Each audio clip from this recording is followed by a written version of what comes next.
loves music. Like he likes 80s. He likes. That's funny because two of my kids absolutely love music, just obsessively love it. Oh yes, and this is what he does. Big coping mechanism too. Yes. Headphones on all the time. And I have to, like he doesn't like. I try to give him headphones.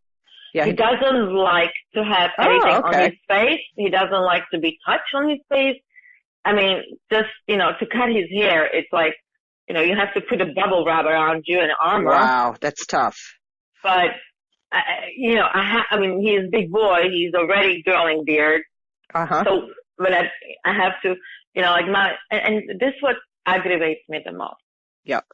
I have, my brother and my sister-in-law lives 10 blocks away from me. Uh-huh. My mother-in-law lives on the 4th floor. And everybody has every time to say something. Oh, you have to do this. You should do this. And I said, tell me. I got to the freaking point, pardon my language.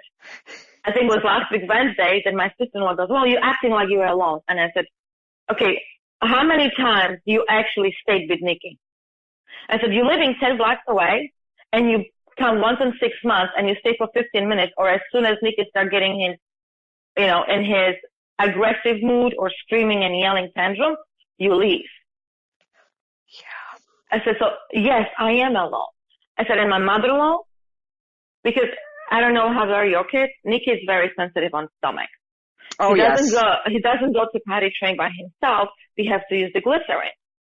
And the only time we can use the glycerin when he starts screaming bloody hell, and he has different screams and different body language, knowing that he has to go to bed. Right? So we have, and he doesn't go by himself. There is times that, it might sound gross, but he sticks his hand in his, behind, and then I have, oh boy, poopy everywhere. Yeah. But this is on occasion, right? So I have to put him in the toilet. So when he gets to these screaming tantrums, he sits in the toilet at 3 o'clock in the morning, and I have people calling police because they think I'm torturing a child. We live in a 1-bedroom apartment because I cannot move anywhere. We live in the same building for 20 years because if I would move somewhere and he would act like this, I'm not protected. He's not protected by the law. Yeah. In New York, here, since we've been living here longer than 10 years, landlords cannot throw us out. And we had pretty much the same neighbors. And if there's any new neighbor comes in, I go and I talk to them. And I said, look, Nicky has this and this. He gets aggravated. He screams a lot, and I apologize. There is not much I can do just to try to figure out what's wrong with him at the time. So please, instead of calling police, if you want, you can knock on the door and check or ask or whatever. But it's the funny thing is that police already know sometimes. So when they get a call, they just, because we live on the 1st floor, they just stop by, looking in the window. I'm like, everything is fine. And that's good. On. That's good. Right. And yeah, we've been living here for 22 years. But the last thing you need is, extra stress from people saying, yeah. Oh, and I had a neighbor who came and told me, and she literally said, can you shut the fuck up, you retarded kid? Oh, man. And I'm looking at her.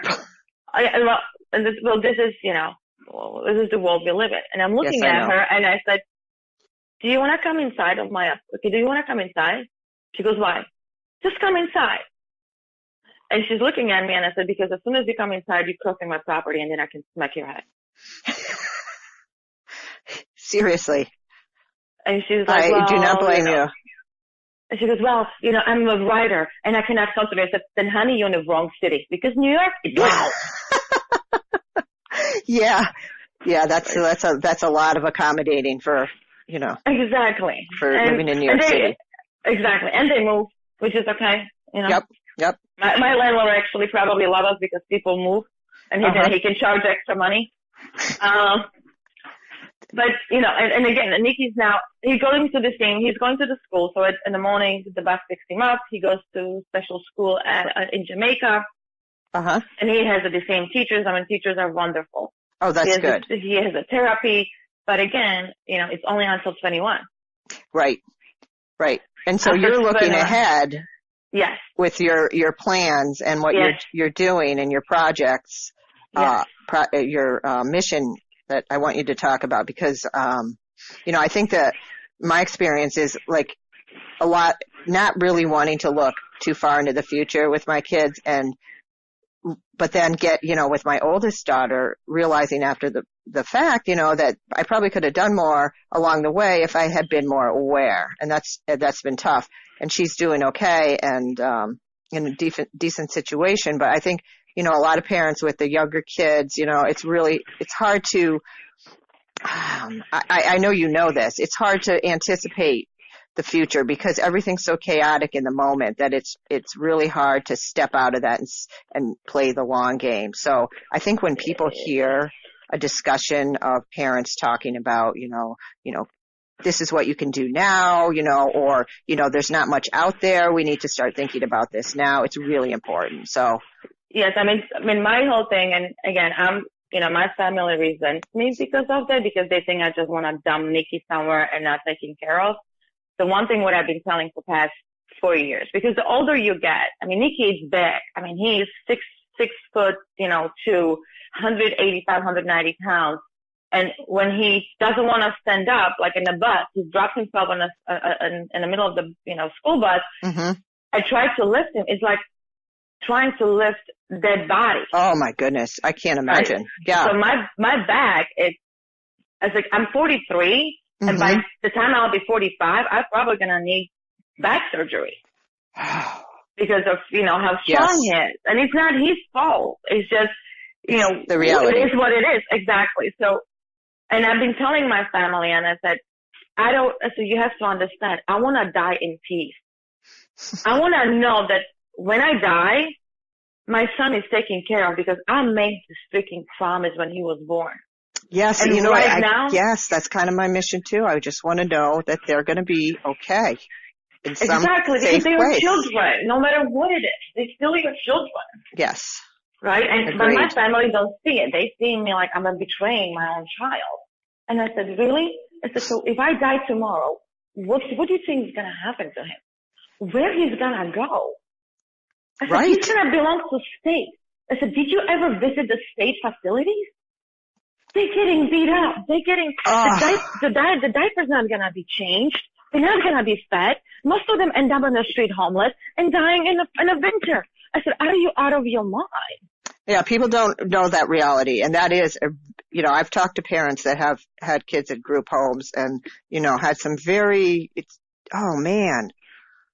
It's bad. It's bad. It's bad. It's heartbreaking and just devastating. And I cannot have that. I cannot have my son being beat up by somebody just because they have a bad day. Oh, yeah. And so when I was thinking about it for like literally 5 years, and I was like, okay, there needs to be something. They are home, but they all built in 60s. Yeah, or they're small, or they only provide, limited services. And I understand. Mm-hmm.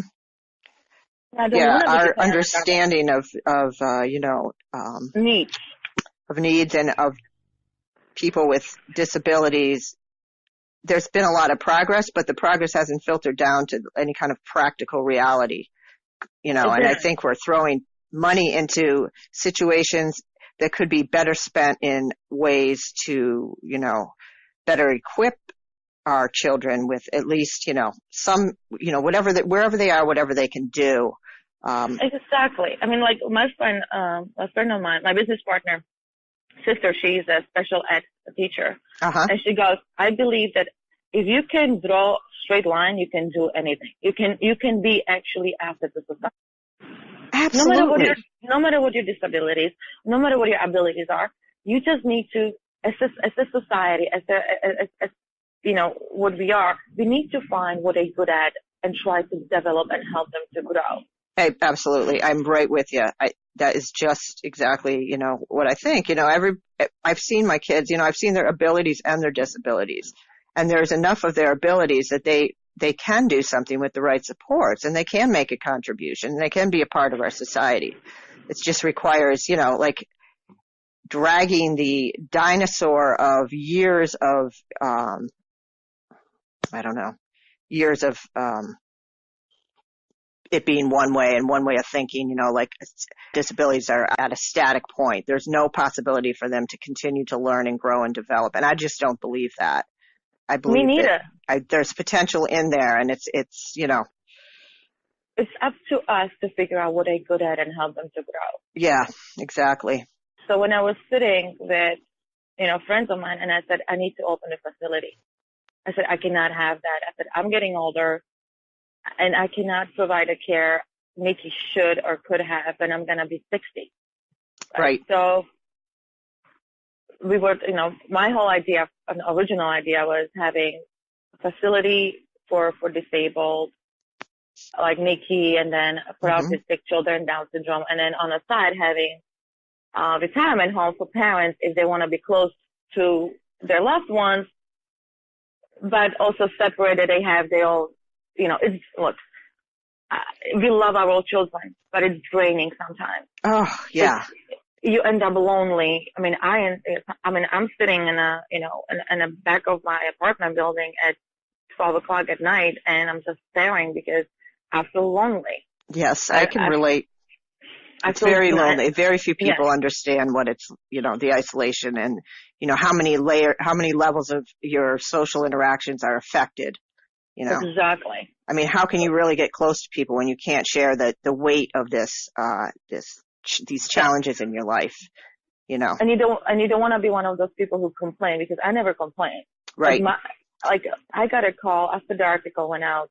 I got a call because I ran broker-dealer. I was the president of the financial, I was reading through your, some of your, resume type stuff on LinkedIn, and yeah, very impressive. So, and I sent it to my former board member, the article, and he called me. He goes, Adriana, I knew you for 4 years. I will call you at 1 o'clock in the morning. You would never complain. You would just tell me what the numbers are. And he goes, and I never knew that. I said, because why would I? Right. I said, it's not me complaining. I said, I'm trying to find a solution for me, for my son, and for but the whole project, it's not just a facility to put people in and that's it. The whole project is having 3 different sections. One for highly functioning people with autism, Down syndrome, TSC, any other IDD. The middle one is a little bit, they need a little bit more care. And the third one is like my son, who's not speaking, not anything. So they're going to need a lot of care. We have meetings with the smart mattresses that's going to monitor their sleeping habits, their heart rate, the seizures. I mean, whatever we can monitor with the mattress, and everything's going to go to the central computer and create AI. Like for my son, I know he loves candles. He loves candles and smell of the candles and the music.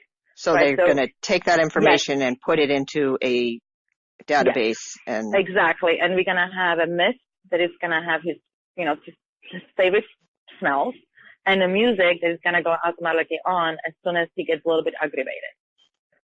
There's going to be TVs, and we're working with the developers to get that, if I miss my child, I can go on my phone, log in, and I can see him. I can talk to him. I can put a movie for him. I can have a virtual dinner with them. I can have a virtual breakfast with them. Because the one thing what I want is to make sure that parents feel comfortable that a child is taken care of. And and there's going to be physical therapy, and there's going to be, you've really thought of like all the supports that are necessary to make something like this work. I'm just like blown away. I just think it's perfect. It's AI. It's going to be a lot of technology, US technology involved. And then like for the highly autistic children, adults, they don't need, but they still need the supervision. Right. That's like my daughter. She's on the autism spectrum. She's she's with a shared living provider, because it's too much for me to manage all her care and the other responsibilities. So, but she's high functioning, but she needs supervision, monitoring on certain like medication take. Yeah. So that whole piece. Yes. But we're going to have a virtual farming where we're going to train and help the autistic and Down syndrome and highly and medium functioning people and employ them in a farming and a composting, and we're going to do jarring and, to get them involved. We already have a cafe who wants to open a cafe on the premises and train and employ those people. Excellent. So That's been a big problem for us Yes. because getting her, I originally started sending her to like regular job interviews and she'd never get them. Then I got a lot of social service support.